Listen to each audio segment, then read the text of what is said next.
So today was the first day of my washroom renovation. So today mostly demolition has taken place.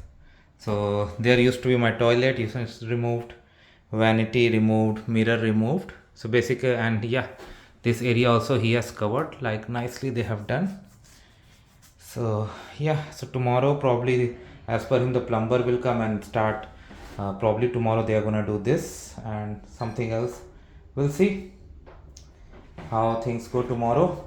So yeah, and one good thing about them, like they put this protected layers on the ground, so there's like minimum dust. This is a good thing that I did not find in the previous contractor I worked with. Yeah, so thanks for watching this video guys, and I'll show you how this progresses, and once the washroom is ready I would like your feedback about how it looks. Okay, so thanks for watching this video guys.